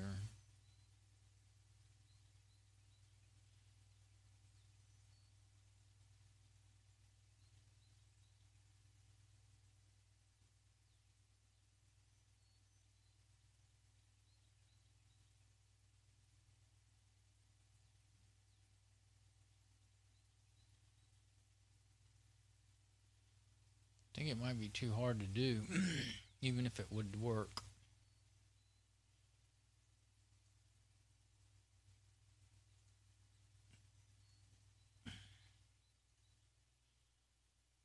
Let's look at the README. Oh, that's what I was looking at. Yeah, Unix specific. Okay, there's not much, a whole lot to look through, but it doesn't sound to me like. Although that's really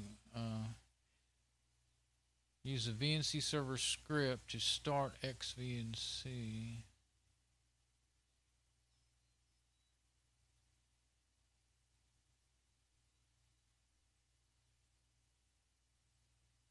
Oh, VNC pass WD password. That allows you to change the password.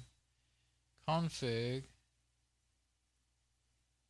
Oh, lets you set up a running instance, an XO VNC server, and an inefficient VNC server which continuously polls. Oh, it's mainly intended mainly as a demonstration of simple VNC server. Oh, so there's some stuff in there.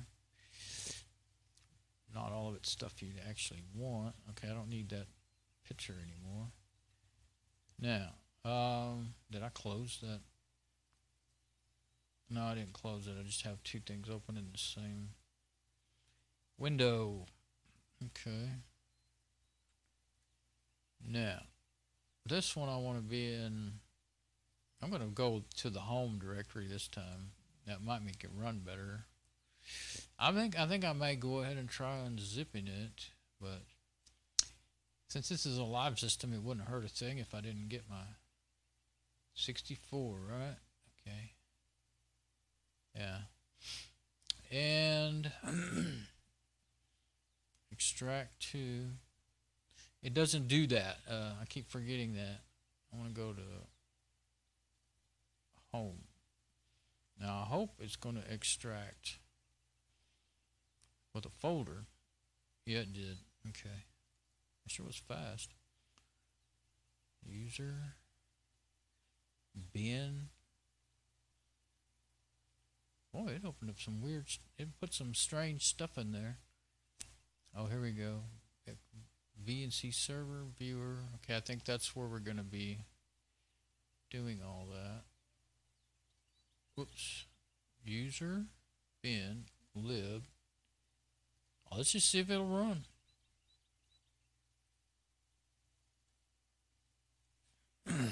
Share. This is all the stuff that you probably need this all in the correct folders, you know. Well, we'll see. Let's just see if it runs. If it doesn't, then I'm not going to fool with it anymore. Now, it said to run VNC server script, so that's evidently this one right here. List view might tell me what's a script. No, I still don't see my file extensions, but I think it's, there's only one that's named VNC servers, so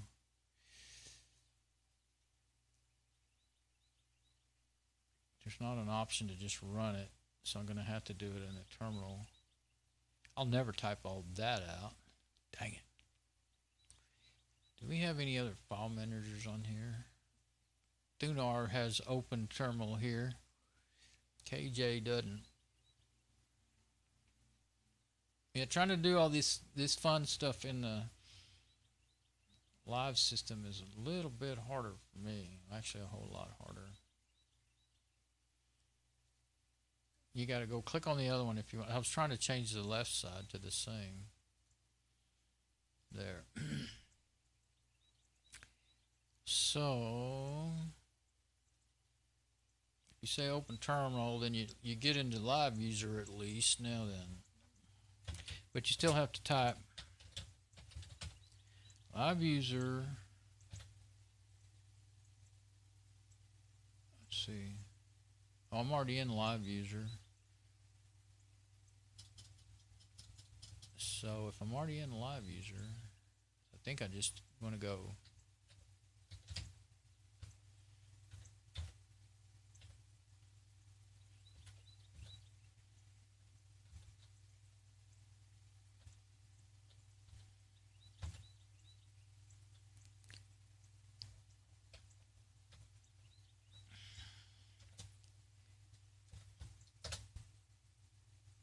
I didn't get it right. Okay, what did I get wrong? Maybe I did need to CD. I'm in live user, so I shouldn't have to. Without my total commander, I'm lost. CD. What did I have to do? Last time I had to do live user. I think I have to do it like that. There. Tiger VNC -1.7.0.x86_64. So I think what I need is just to add live user / delete that extra space. No such file or directory. Tiger VNC. I probably have one thing wrong and I can't see it. Oh, well, I still should be okay. I actually want to be in user bin, but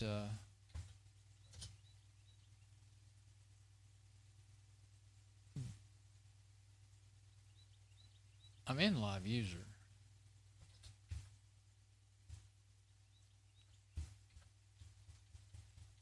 Maybe no, I don't think you have to put the /, but I'll try it. Yep.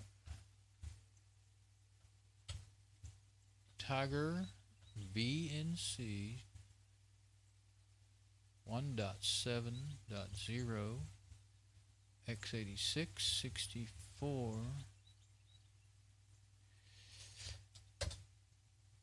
Something's wrong.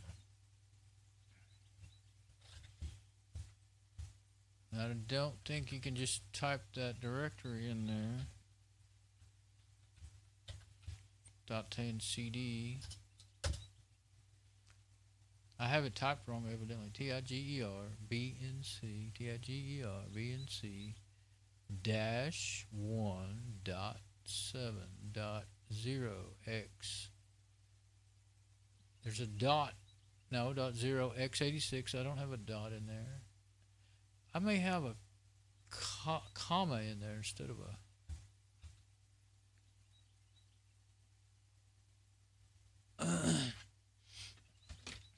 Let me get up there with my magnifying glass. Wrong magnifying glass. That's the real little one.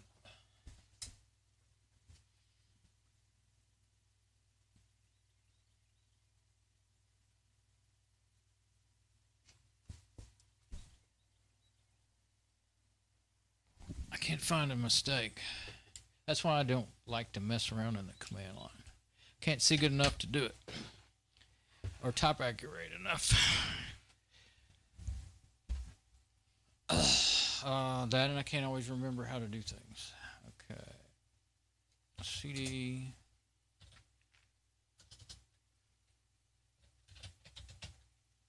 CD live user, but I'm already in live user, so I shouldn't have to say live user again. That's what I thought. Anyway, I'll do it.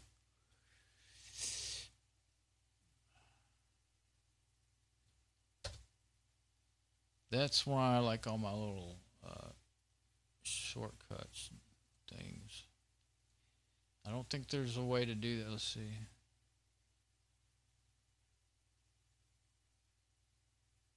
If it had an open terminal here thing, columns, preview. I don't think it'll do open terminal here unless you add something to it. I think it, well, I don't know if this one will ever do it, actually. It's so easy to just right click and say open terminal here. That should be in every file manager made. I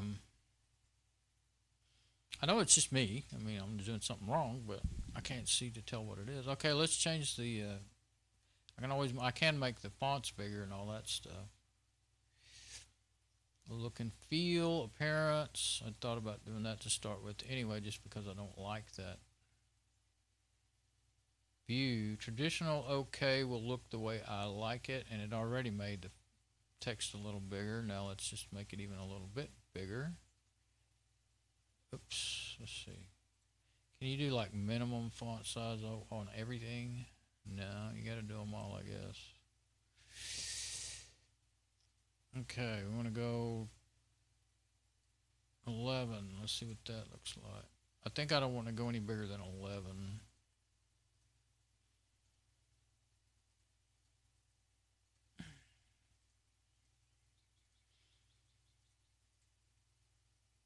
That's all right. Now I can read things. Okay, that'll help a lot.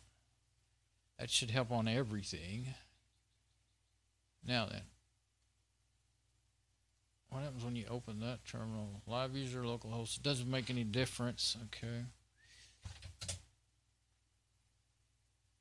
I think I've already forgotten. I did it right a while ago. Maybe you don't put the / in front of live user. Let's just say live user. I think you do. Yeah.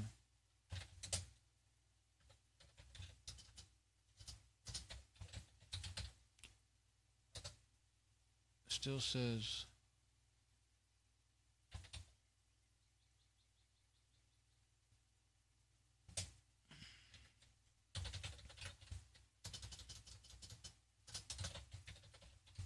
try downloads. Okay. There, CD downloads, okay. So that works. I didn't have to type anything, no / or anything, okay. And I just hit CD and go back to live user, okay. CD, oh yeah, because I closed the terminal. Now I got to retype all that. TIG, dang it, ER. VNC, Tiger VNC /1.7.0.x86 _ 64. Now let's see if that looks right. CD Tiger VNC /1.7.0.x86 _ 64. There it is. Okay, well, I had a / in there before at the beginning of the end of the last time and it worked. I don't know. Okay, so we're in there. CD USR, CD BIN. All right, now. Yeah, I finally got there. VNC server, VNC SER VER. You will require a password to access your desktops.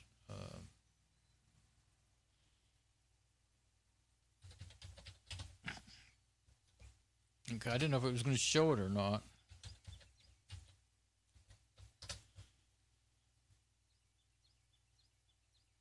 Do you want a view only password? No. Okay. Localhost live user is localhost live, creating default startup script, home live user VNC startup. Creating default config home VNC config, start application specified in home live user VNC startup. Log file is home live user VNC log. Okay, so I'm skipping a lot of words there. But I think we should be up and running, or do we have to run a startup script? VNC startup script. Where did they say creating the startup script? Home live user .vnc startup. I I may have just actually installed it instead of just running it. Maybe what I just did. See if I can see the running processes and see if it's running or not. This is the one that won't show you in an easy way. It does tell you what I'm running. Fedora 27, 64-bit, kernel 4.13.9.300, and so on. Memory 2 GB, AMD Athlon X64X2 dual-core processor, 5000 plus X2, available disk space 5.6 GB. Now that's talking about, what is that talking about? That must be on that SD card that I actually want to take out of there, so I won't have it part of my system, and I definitely don't want to reformat it. But what I was going to see is processes. Now, you can't search. That's why I was grappling about there. You can't search. You can't narrow it down real quick and easy to whether or not VNC is running. I need that other one that I use all the time. Yeah, the Mate system monitor is not my favorite. Okay. XVNC sleeping. Okay, so it's running. Luckily, that's and VNC config is running. So those processes are running. And since I'm running the memory, I'm going to close that. And I guess I'll close the web browser now. All those instructions are in there. And yeah, before well, just don't take that out. Yeah, none of that. That's all in the home directory, so I can take it out. Let's take it out now before I forget. Because I don't want to take a risk of messing up my hard work. I'm going to back this up soon. I probably have already done it now that I have that big backup drive, but back it up and I may start new with that thing. Okay, what's my IP address? I am on the same 168.0.171. Okay, let me get on my machine now.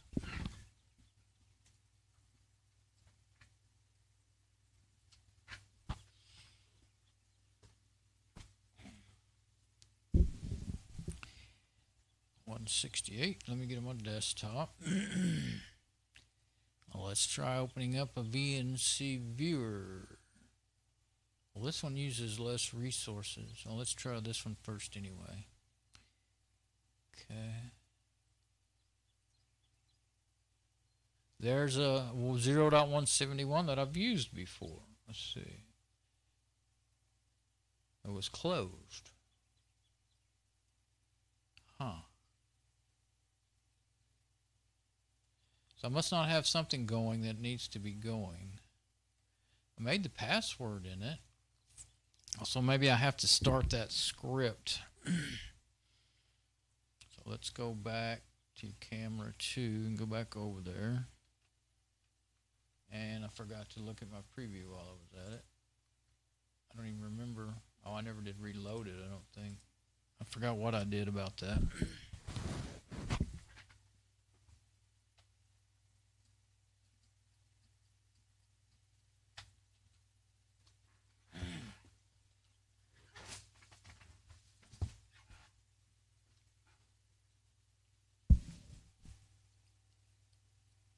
So, well, I closed my instructions, but I do remember enough that it, guess I can close that, that it's got my little preview going again. If I can get the audio. Yeah, I'm all doing okay with that. Now, what maybe I need to do is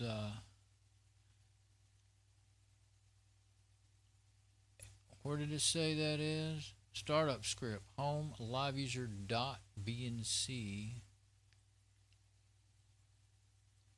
x startup. Okay. Oh, and then application script in home specified in home live user .vnc x startup. Okay. So I think I need to go to .vnc folder, SanDisk cruiser pattern. That's what I'm booted up to. I guess it just went there when I unplugged that other one. Can't see dot files in here. See if I can. It crashed. Dang it. Okay, let's see. I think if I just go CD, yeah, I'll go back to live user. Now then, dot what? Yeah, VNC. Yeah, I think that'll do it. Yeah, okay, now we're in the VNC folder. X startup.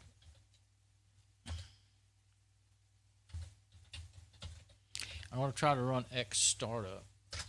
So even though I lost my file manager, it wasn't helping me anyway. I was going to have to try to make it. Okay, now that no errors, it just went right back to the command prompt, so that's a good sign.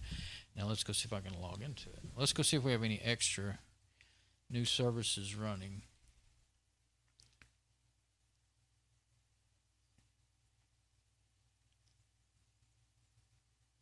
VNC doesn't look like it, but maybe that will allow me to connect to it. I mean, I made the password. I'm gonna get off of there so that I don't accidentally close that.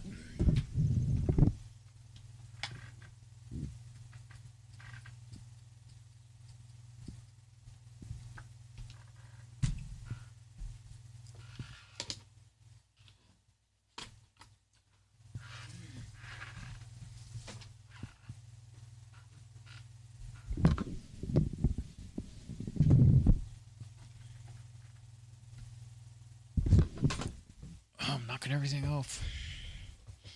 My microphone knocked off my bottle up. Glasses washer cleaner. Okay, back to desktop. And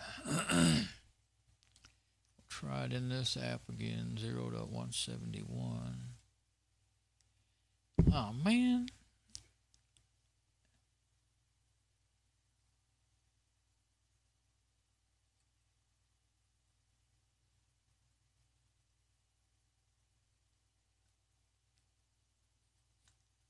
Okay, let's try the other one just to see. Sometimes there's a difference in the way they act. I think I have the right IP, don't I? 0.171. No route to host. Okay. So, yeah, at least that one gave me an error.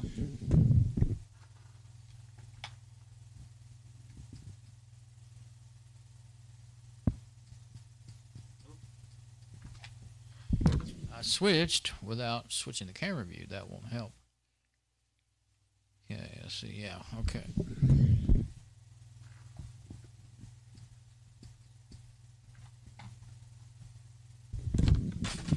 Oh, I'm starting to get aggravated now. I don't know why. I mean, normally it does not come anywhere near that bottle, but something has changed itself here. And I don't have a place to put it that's out of the way. There we go. Knock that bottle off again. Okay, let's check my IP. Maybe I got it wrong in my crooked eyes. I have a terrible time with swapping letters and numbers. 68.0.171. I'm 99% sure that's what I've been trying to go to. No route to host. I've got to get back into my file manager then and look at my well, I don't have all those instructions. I took that out of there. But that didn't have anything to do with it. This is what I was running by and off of. Share doc. There's some instructions in there. Read me text. Maybe that'll help. There we go.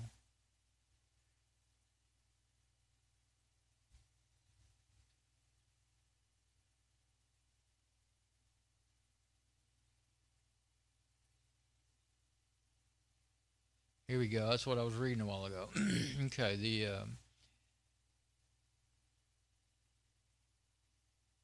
virtual frame buffer should be used. Let's see, VNC server, a wraparound script, which makes starting VNC server more convenient. That's what I did a while ago. I did the password, allows to change the password to access your VNC server. Assuming the authentication is being used.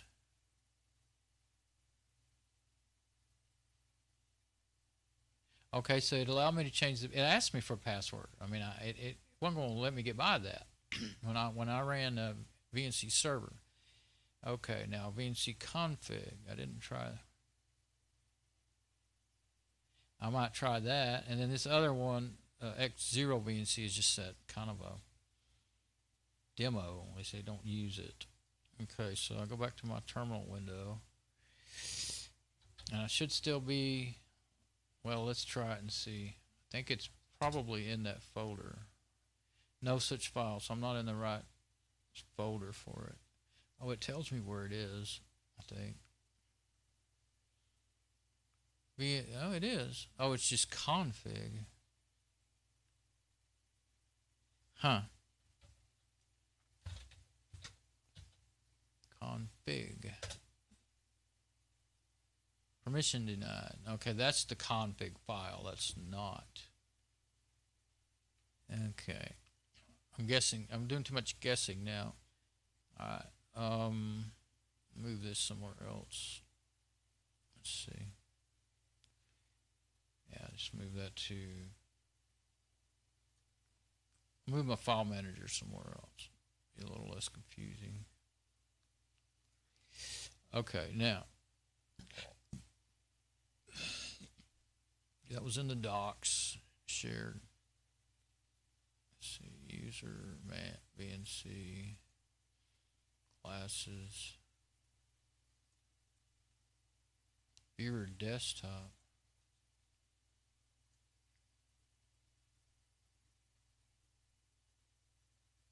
I think that would start it. I think that's a desktop shortcut to start it. But I don't want to just click on it right now.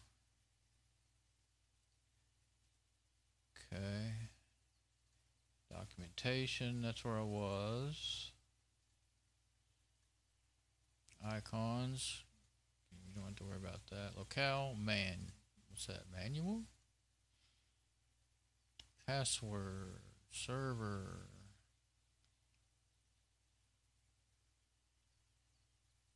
Open that with the file. Let's see.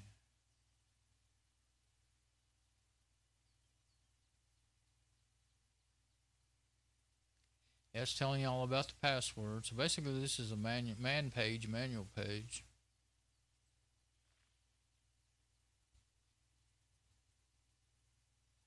Dang near forgot what I gave it. Oh yeah.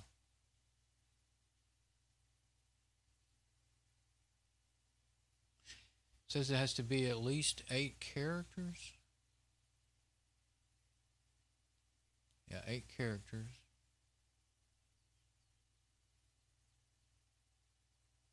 It's exactly, I just happened to pick one that's exactly 8 characters. I mean, it would have squawked if it wasn't right anyway, but that already did. Config, server.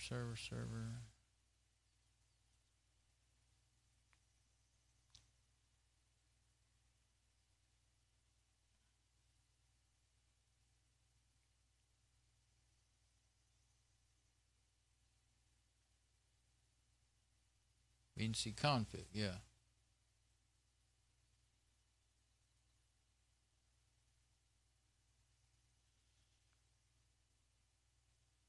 So it looks like it ought to be running anyway. It helps the clipboard work and stuff when you're don't give it any options. The VNC config that I'm wondering about.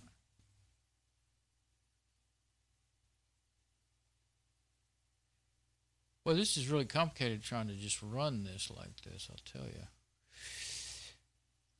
Okay.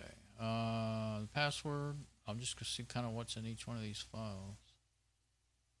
I'm getting hungry. Even if I get it working, I'm not going to want to start my install till after I eat. I can tell you that right now. I guess I do have Perl in the system or else it wouldn't be running at all on this live system.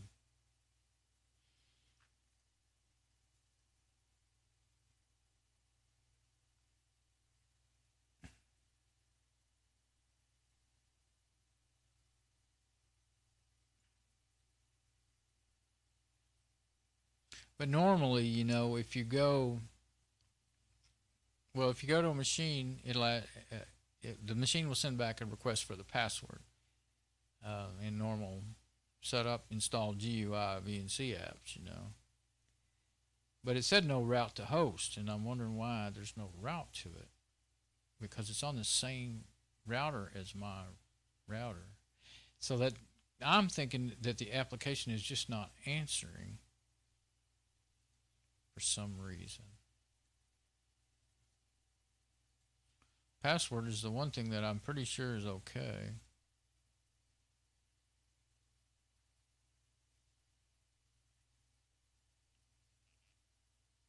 I'm just skimming this super fast, not really getting anything out of it. I'm just kind of looking for.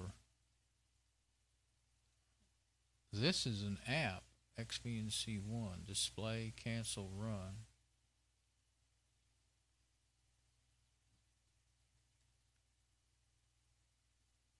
I think. A lot of this seems to be repeats of the same basic information. Let's see, maybe, well, all the rest of them, oh, this one, the rest of them, see, it says open with Puma is the default action. This one is open or open with LibreOffice. And see, that's why when I double clicked on it. So this one, even though it's just a .1, XVNC, I'm getting ridiculous here. Now, see, it's not. I'm not gonna know what happened because I didn't do it in the command line, so I won't see any errors or anything. Didn't do it. It probably didn't do anything. Then again, it could have started what I need to make it work. Is that it? No, that's README text. Okay.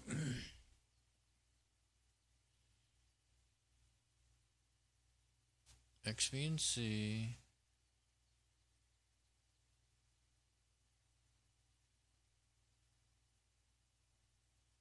Oh, you should normally use the XVNC server script, that one there, to start XVNC. So what did I do? I just clicked on that XVNC. Yeah, shouldn't even have done that.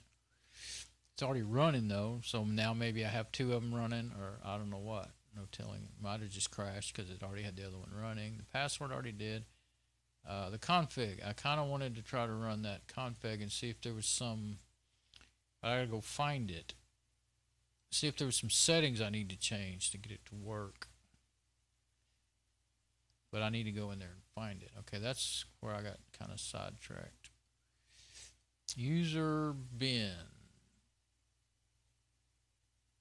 There it is, XVNC config. So I need to be in user bin, unless I can just, no. I need to be in the terminal so I'll know what's going on. Yeah, I could run it from there like that by right clicking, but if it doesn't have a GUI, then I won't get nothing. If it does, it'll go ahead and open one up.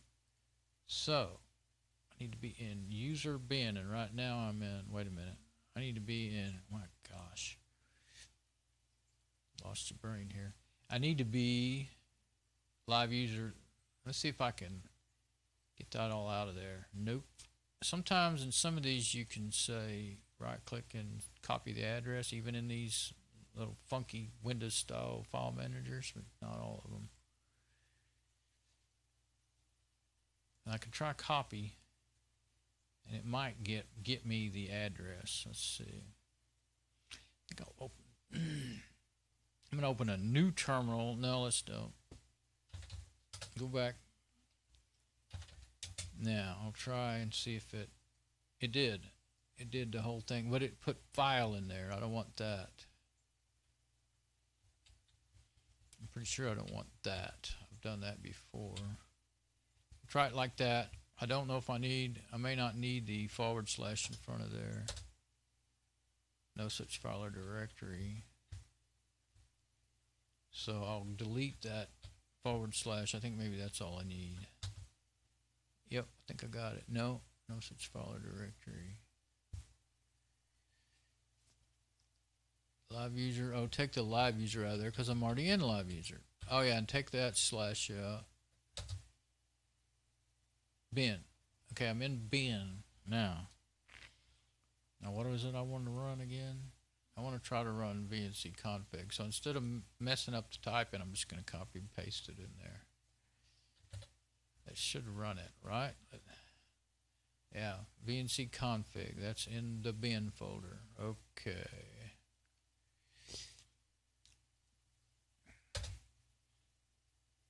No VNC extension on display. Oh.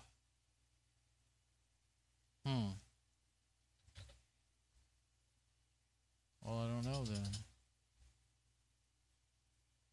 I do not know then.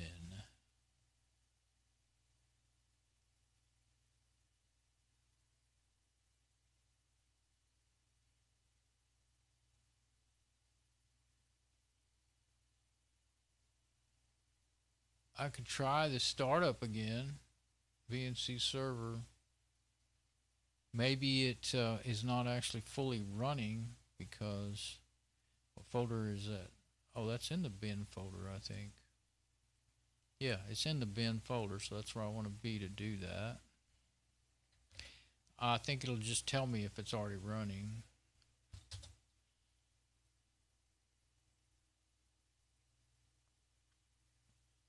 New local host. Desktop is localhost live 2. What was the first one I did? Localhost live 1. Now I've got 2 of them. So I've got it running twice now. Specified in home user x startup log file home live user VNC localhost. Okay, so now I've got live 1 and live 2. Now let's see if I can get to it. Doubt it. I'm probably just messing everything up. 192.168.0.171. Okay. Let me try.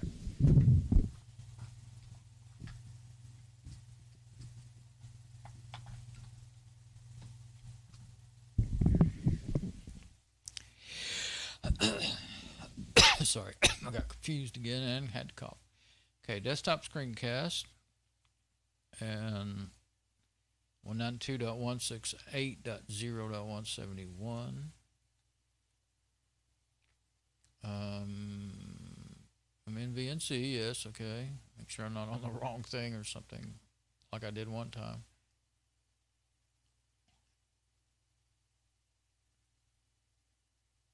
Use a host as a SSH tunnel. I never have to mess with any of these other settings normally. Of course, I've got it all set up and running for me. So 0.171 options.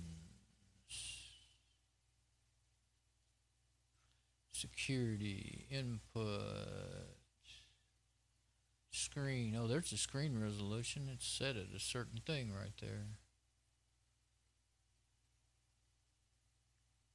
Oh, I did that, trying to make it bigger. What I would really want is the actual size here, 1920 by 1080 or something like that. Yeah, I'm going to say resize it to the local window. There we go.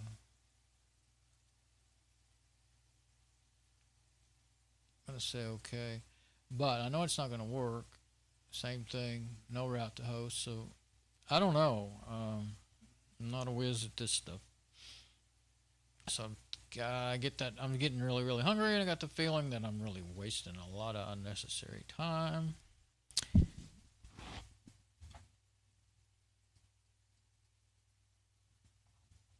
So what I'm going to do is give up on that and go get me something to eat, and then I have in my head to eat my supper. That's what it's going to be, even though this is in the morning. I've been up since last night.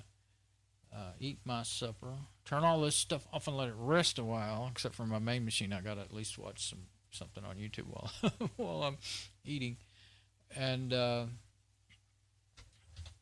see what happens when I type exit. Will it close the whole thing? I meant to terminate the application is what I was trying to do. Okay, that exit the terminal, but that's fine. How about that? I got that all in there and running, but I can't connect to it. Don't know why.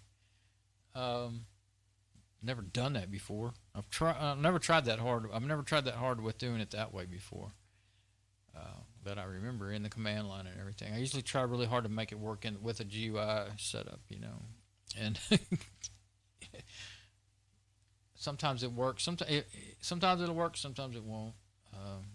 For me, because I just don't quite, you know, get something right and don't want to keep fooling with it.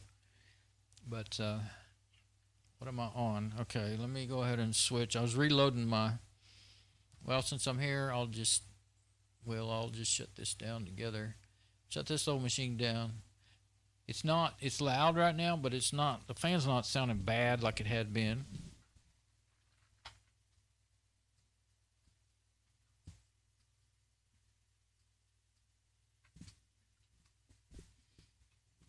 Well, actually, maybe it did. I'm not sure now. But get back on my regular. Well, see, I don't have the camera aimed at me anymore. So I guess I'll just go to my desktop here. And, yeah, that's kind of weird. I'll just go to there we go. You can watch my nose for a minute. Guess I could put it on me, but it would be such an extreme close-up. I want to make sure I'm all good before I, you know, get out. Come on. Yeah, we still got a good stream. Okay, so let's see what it would look like. I haven't tried. Oh, I can't turn it without this tripod. I can't turn it because of all the stuff on my desk, my mixer and everything. And if I try to turn it on its head, then it's really, really hard to turn. So I'm not going to fool with it.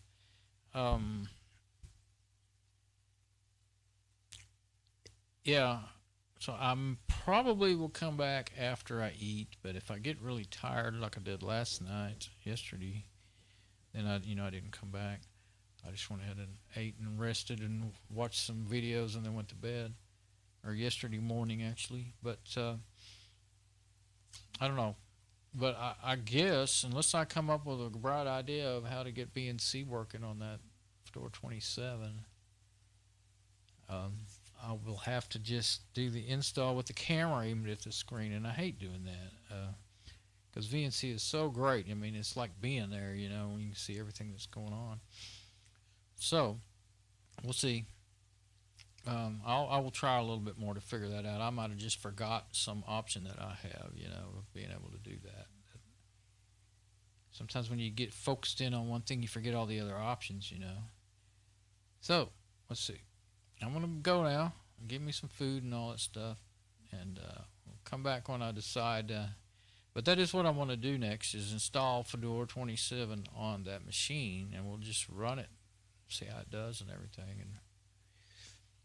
And if it runs good enough, then I'll just go ahead and do the backup partition. And well, actually, I'll probably do it all at the beginning there. I'll set all the partitions up, and probably I'm pretty sure I'm going to want to go ahead and put Fedora 14 back on there for her to have that to use in case there's something in there that she wants to use. And it can be a backup operating system in case that other one craps out for any reason. All right. Bye-bye.